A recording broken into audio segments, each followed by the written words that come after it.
کی کہانی جب کوئی بھی سنائے گا، دل والوں کی آنکھوں سے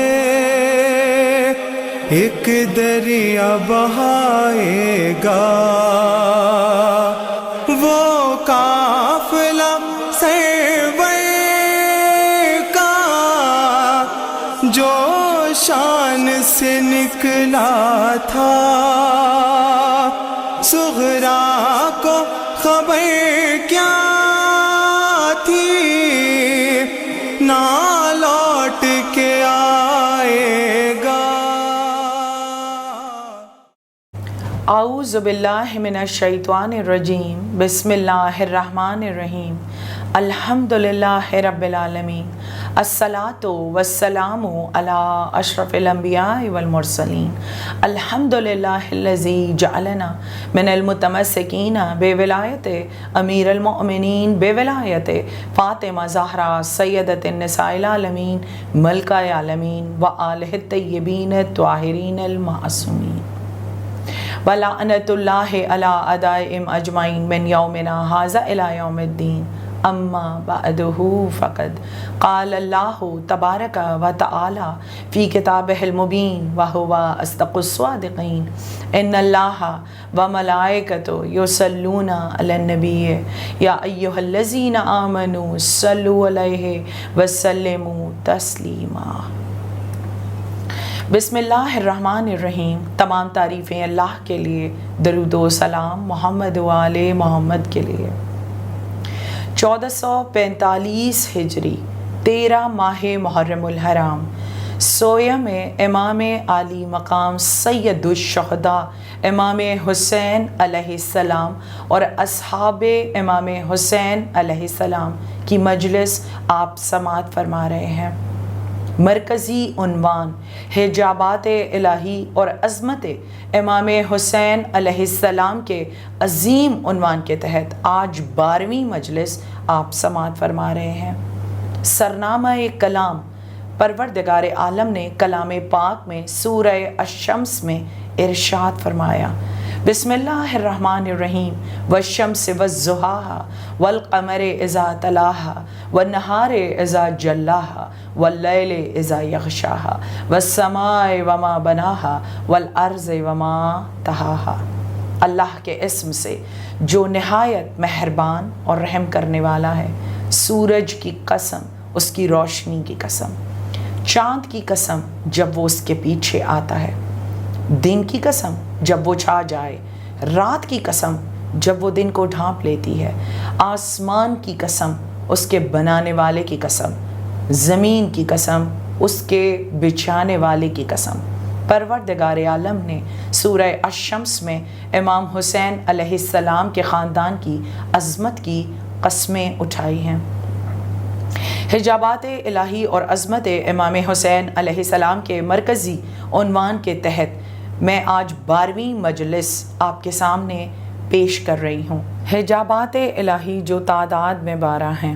جن کا تعلق عرش معلیٰ سے کربلائے معلیٰ کی جانب ہے، نور اقدس امام حسین علیہ السلام ان 12 نوری حجابات میں ہزاروں برس تک پروردگار عالم کی تسبیح و تقدیس کرتا رہا، اور پروردگار عالم نے اپنے اختیارات کلی امام حسین علیہ السلام کے سپرد کیے، اور امام حسین علیہ السلام لا الہ الا اللہ محمد الرسول اللہ علی ولی اللہ کی بقا و سربلندی کے لیے کربلا عرش معلیٰ سے کربلائے معلیٰ تشریف لائے۔ حجابات جو تعداد میں 12 ہیں، انہی کے تحت میں نے آپ کے سامنے عشرہ اولیٰ پیش کیا، جس کی 12ویں مجلس آپ آج سماعت فرما رہے ہیں۔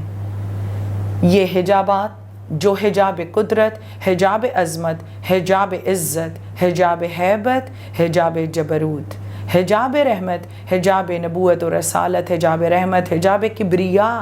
حجاب رفعت، حجاب سعادت اور حجاب شفاعت پہ مشتمل ہیں۔ آج کی مجلس حجاب شفاعت پہ آپ سماعت فرما رہے ہیں۔ حجاب شفاعت یہ وہ 12واں نوری حجاب ہے جو عرش مولا سے 60,000 نوری برس کے فاصلے پر ہے۔ حجاب شفاعت میں امام حسین علیہ السلام نے پروردگار عالم کی تسبیح سبحان ربی العظیم و بحمدہ کا ورد کیا۔ 1000 نوری برس تک آپ پروردگار عالم کی تسبیح و تقدیس میں مصروف و مشغول رہے کہ پروردگار عالم نے اس کے اجر کے طور پر سورہ السجدہ کو امام حسین علیہ السلام سے منسوب فرما دیا۔ اس کے علاوہ امام حسین علیہ السلام کے سر پہ وہ تاج شفاعت کا اثر امام حسین علیہ السلام کو شافع روز محشر قرار فرمایا۔ حسین یہ اختیار رکھتے ہیں کہ ہر نبی کی امت کو بخشوانے کا اختیار حسین کے پاس موجود ہے۔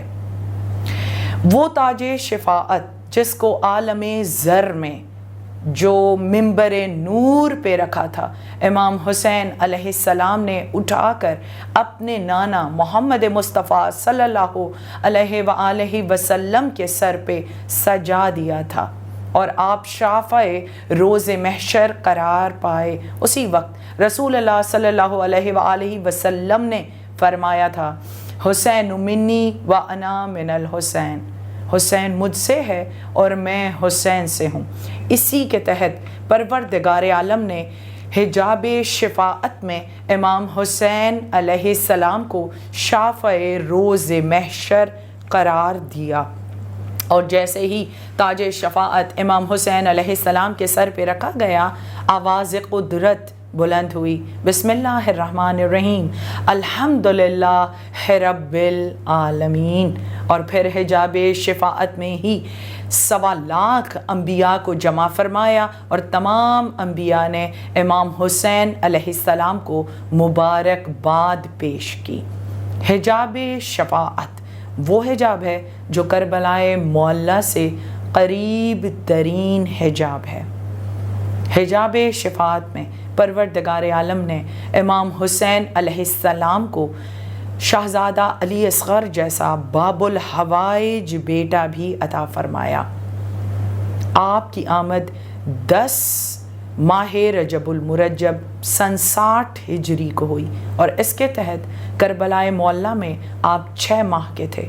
آپ وہ شہزادہ باب الحوائج ہیں جن کی موجودگی کربلائے معلیٰ میں اس بات کی دلیل تھی کہ پروردگار عالم کی طرف سے کوئی عذاب نازل نہیں ہو سکتا۔ ایک معصوم بچے کی موجودگی میں امام حسین علیہ السلام نے کربلا میں آنے والے عذاب کو روک دیا تھا۔ شہزادہ علی اصغر باب الحوائج علیہ السلام وہ ہستی ہیں جس طرح رسول اللہ صلی اللہ علیہ وآلہ وسلم پر پروردگار عالم نے سورہ الکوثر جیسا مختصر مگر ایسا بے مثال سورہ نازل فرمایا کہ جس کے لیے ارشاد فرمایا، اے محمد مصطفیٰ صلی اللہ علیہ وآلہ وسلم اس سورت کو کعبے کی دیوار پہ آویزاں کر دو، اور ان مکے والوں سے جو تمہیں ابتری کے تانے بھی دیتے ہیں ان سے کہو اگر ہو سکے تو اس سورے کا جواب میں ایک آیت ہی لکھ کر لے آئیں۔ تو کوئی بھی عرب والا جبکہ وہ اپنی فصاحت و بلاغت پہ ناز کرتے تھے ایک آیت کا بھی جواب نہ لا سکے۔ جس طرح سورہ الکوثر کا منکر ابتر رہے گا اور بے نشان رہے گا، اسی طرح امام حسین علیہ السلام شہزادہ علی اصغر کو میدان کربلا میں چھوٹی سی ایک ایسی صورت کی مانند لے گئے تھے، ایک حمائل چھوٹا قرآن لے گئے تھے جس کا جواب 9 لاکھ کے لشکر یزید میں کوئی نہ لا سکا، اور شہزادہ علی اصغر بھی وہ شہزادہ ہے جس کا منکر ابتر اور بے نشان رہے گا۔ اس کے علاوہ شہزادہ علی اصغر علیہ السلام ہی وہ ہستی ہیں جن کے صدقے میں پوری کائنات میں رزق تقسیم ہو رہا ہے۔ شہزادہ علی اصغر علیہ السلام کربلائے معلیٰ میں ذبح عظیم کہلائے، اور امام حسین علیہ السلام یا ایھا النفس مطمئنہ ارجعی الی ربک راضیۃ مرضیہ کی آیت کے تحت نفس مطمئنہ کہلائے۔ امام حسین علیہ السلام کو حجاب شفاعت میں شہزادی سکینہ بنت الحسین سلام اللہ علیہا جیسی آیت بھی عطا ہوئی۔ پروردگار عالم نے جہاں اپنی کتاب مبین کے 7 مقامات پر لفظ سکینہ کو نازل فرمایا ہے اور 6 آیات وہ ہیں جو آیات سکینہ کہلاتی ہیں۔ امام حسین علیہ السلام کے قلب کا سکون بنا کر پروردگار عالم نے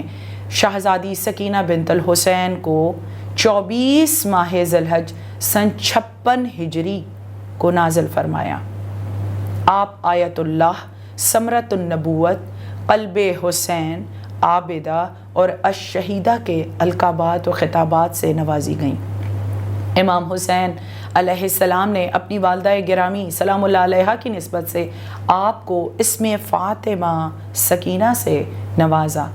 آپ امام حسین علیہ السلام کے قلب کا سکون تھیں، وہ سکینہ جس کے لیے پروردگار عالم نے سورہ البقرہ کی آیت میں ارشاد فرمایا، تمہارے پاس تابوت سکینہ آ جائے گا جس میں پروردگار عالم کی طرف سے تسکین، سکینہ اور ان تبرکات سے بچا ہوا ہوگا جو موسیٰ و ہارون کی اولادیں چھوڑ گئی ہیں۔ تابوت سکینہ کو فرشتے اٹھائے ہوں گے۔ اگر تم ایمان رکھتے ہو تو بے شک اس میں تمہارے واسطے نشانی ہے۔ تابوت سکینہ وہ تابوت ہے جس میں حضرت موسیٰ علیہ السلام کی والدہ مادر گرامی جناب یوکبد نے حضرت موسیٰ علیہ السلام کو لٹا کر پانی کی لہروں کے حوالے کیا تھا۔ اس میں انبیاء علیہ السلام کے مزید تبرکات بھی موجود تھے جو رسول اللہ صلی اللہ علیہ وآلہ وسلم تک وراثت کے طور پر موجود رہا۔ تابوت سکینہ کے علاوہ کلام پاک میں مزید 5 مقامات پر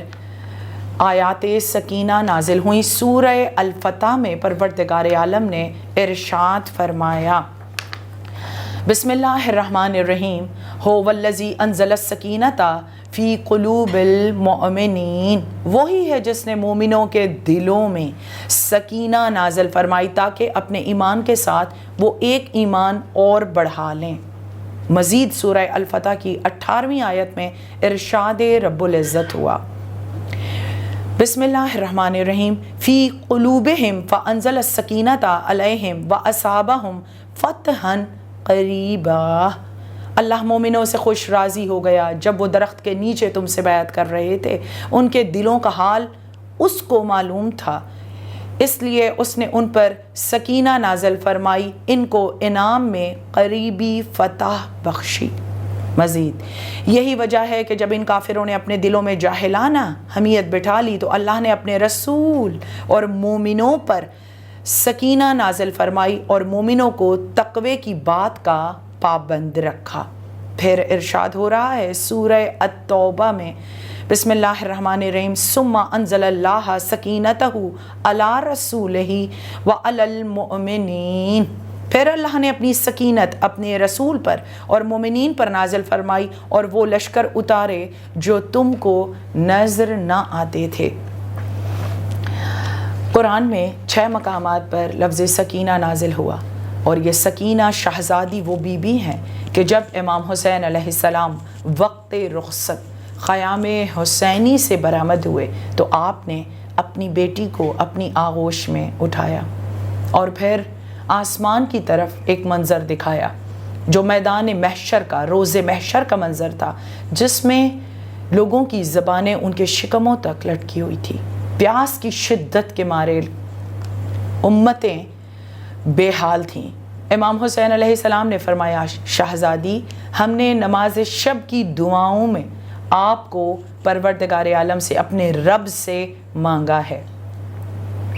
اس وقت کے لیے کہ جب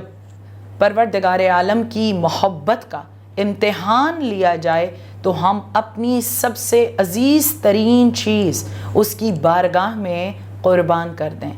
اور یہ میدان محشر کا منظر دیکھیے، اگر آج ہم میدان کربلا میں نہ گئے تو یہ نانا کی امت ہے جو بروز محشر بنا شفاعت کے پیاسے رہ جائیں گے۔ اس وقت شہزادی سکینہ بنت الحسین سکون میں آ گئیں اور آپ نے فرمایا بابا سکینہ آپ کو میدان کربلا میں جانے کی اجازت دیتی ہے تاکہ نانا کی امت بنا شفاعت کے نہ رہ جائے۔ یہ وہ تاج شفاعت ہے جو حجاب شفاعت میں امام حسین علیہ السلام کے سر اقدس پہ رکھا گیا، جس کی قیمت سکینہ میدان کربلا سے کوفہ اور شام کے بازاروں درباروں سے دیتی ہوئی شام کے زندان میں پہنچی اور اپنے بابا کی محبت اور دین اسلام پر قربان ہو گئی تھی۔ کل کی مجلس سے متصل ہوتے ہوئے شہزادی زینب کبریٰ کی عظمت اور فضیلت یہ تھی کہ آپ اس صبر و استقلال کی منزل پر آئیں جہاں پر انبیاء بھی سر جھکاتے دکھائی دیتے ہیں۔ سب سے مشکل ہوتا ہے ماحول بنانا۔ ماحول بنانا کس قدر مشکل ہوتا ہے، وہ فضائے سوگوار جب 11ویں محرم کو اہل حرم جس میں مخدرات عصمت و طہارت، میں خراج پیش کرتی ہوں مولا علی علیہ السلام اور جناب سیدہ سلام اللہ علیہا کے گھر کی بہوؤں اور بیٹیوں کو، جنہوں نے اپنی سیرت اور اپنے صبر و استقلال کو جناب ثانی زہرا سلام اللہ علیہا کے سیرت و کردار سے ملا لیا تھا اور منزل استقامت پر دکھائی دے رہی تھیں، جب ہاتھوں میں رسن بندھے تھے اور انہیں ان کے پیاروں کے لاشوں کے درمیان سے یوں گزارا گیا جیسے وہ انہیں جانتی ہی نہ تھی۔ اس فضائے سوگوار میں جب اہل حرم کو قیدی بنا کر کربلا معلیٰ سے کوفہ لے جایا جا رہا تھا، اس وقت کوفے کا جو منظر تھا اس میں ماحول خوشگوار تھا، جس میں یزید ملعون، عمر سعد ملعون، ابن زیاد ملعون اور شمر ملعون کی فتح کے شادیانے بجائے جا رہے تھے، تاشے اور باجے بج رہے تھے، پورے شہر کو سجایا گیا، ہر دکان پر آئینہ سازی کی گئی تاکہ قیدیوں کا تماشا دیکھنے سے کوئی محروم نہ رہ جائے۔ اس کے علاوہ لوگوں نے لباس عید زیب تن کیے تھے۔ اس وقت اس خوشی کے ماحول کو بنت علی نے اپنے اختیار ولایت کے تحت بدل دیا تھا، اس طرح کہ جب اہل حرم کو کوفے میں لے جایا گیا، شہزادی نے دیکھا ہر طرف باجے بج رہے ہیں، شور و غل برپا ہے۔ اس وقت آپ بے کجاوا اونٹ پر دو زانو ہو کر بیٹھ گئیں، آپ نے خود کو بلند کیا اور پھر لہجائے علی مرتضیٰ علیہ السلام میں اس روب و جلالت کے ساتھ خطبہ دیا۔ آپ نے کہا خاموش ہو جاؤ، خاموش ہو جاؤ، خاموش ہو جاؤ۔ آپ کا یہ کہنا تھا کہ اونٹوں کے گلوں میں بندھی ہوئی گھنٹیاں اور وہ باجے جو اس وقت بج رہے تھے، ان کی آوازوں کو ہوا نے اپنے دوش پہ اٹھانے سے انکار کر دیا تھا۔ یہ آپ کا اختیار ولایت تھا جس کے تحت وہ آوازیں بند ہو گئیں، اور اس کے بعد آپ کی آواز میں وہ روب و جلال تھا کہ جو آئینہ سازی کی گئی تھی وہ آئینے تڑک کر چکنا چور ہو گئے۔ ماحول کو کیسے بدلا جاتا ہے یہ کوئی شہزادی زینب کبریٰ سے سیکھے، کس طرح بنت علی نے خوشی کی فضا کو سوگوار کر دیا۔ اسی کا اثر ہے کہ جو قیدیوں کی کل طاقت ان کی زبان میں سمٹ آئی تھی، بنت علی کا وہ عظیم خطبہ جو آپ نے بازار کوفہ میں دیا، شہزادی کا وہ عزم و استقلال جس کو سن کر عبداللہ ابن عفیف مولا علی علیہ السلام کا صحابی جو اس مجمع میں موجود تھا، اس نے یہ کہا کہ کیا میدان محشر ہے، کیا علی آ گئے؟ وہ لہجائے علی جس میں بنت علی نے خطبہ دیا، اس کے بعد امام سجاد علیہ السلام کا عالم غربت میں سر کو جھکائے دربار ابن زیاد میں تشریف لے جانا، آپ اپنی پھوپھیوں، اپنی بہنوں، اپنی ماں کے ہمراہ سر کو جھکائے طوق سلاسل میں قید تشریف لے گئے۔ جس وقت آپ نے دربار ابن زیاد ملعون میں خطبہ دیا تو آپ کی پھوپھی آپ کو حسرت و یاس سے دیکھ رہی تھی کہ کس طرح زبان امامت سے بھتیجا اس وقت عالم غربت میں بھی خطبہ دے رہا ہے، امام سجاد کا وہ عظیم خطبہ جو آپ نے کوفے میں دیا۔ مگر کربلا معلیٰ میں وہ منظر تھا کہ جب قبیلہ بنی اسد والے ہاتھوں میں کوزے لیے، یہ 13ویں محرم ہوتی ہے جب دوڑتے ہوئے امام حسین علیہ السلام کی ذریعہ اقدس کی طرف آتے ہیں اور کہتے ہیں، طواف کرتے جاتے ہیں اور کہتے جاتے ہیں، مولا ہم شہزادی سکینہ کے لیے پانی لائے ہیں۔ یہ روایت کب سے ہے؟ یہ اس وقت سے ہے جب امام حسین علیہ السلام اور آپ کے اصحاب کے بے سر لاشیں زمین کربلا پہ بے یار و مددگار پڑے تھے، بے دفن بے کفن لاشوں پر۔ جب قبیلہ بنی اسد کی عورتیں دریائے فرات پہ پانی بھرنے کی خاطر آئیں، اس وقت انہوں نے دیکھا کچھ پرندے ہیں جو اپنے پروں میں پانی جمع کرتے ہیں اور جا کر کچھ بے سر لاشوں پر پانی چھڑکا رہے ہیں۔ یہ قبیلہ بنی اسد کی عورتیں تھیں، اپنے گھروں میں جلدی جلدی تشریف لے گئیں اور اپنے مردوں سے کہا کہ ہم نے ایسا منظر کربلا میں دیکھا۔ اس وقت ان کے مرد اپنے گھروں سے تشریف لائے اور پھر وہ چاہتے تھے کہ ان بے سر جسموں جو پامال شدہ لاشیں ہیں ان کو کس طرح دفن کریں۔ اس وقت جب انہیں کچھ سمجھ نہ آ رہی تھی، انہوں نے دور سے دھول اٹھتی ہوئی دیکھی اور دیکھا ایک جوان ہے جو گھوڑے پر سوار تشریف لا رہا ہے، اور اس نے قبیلہ بنی اسد کی مدد سے امام حسین علیہ السلام اور اصحاب امام حسین علیہ السلام کی لاشوں کو دفنا دیا۔ یہ وہ حسین کا بیٹا ہے جو 24 برس کا علی زین العابدین ہے۔ امام باعجاز کربلا تشریف لائے اور بے کفن بے دفن لاشوں کو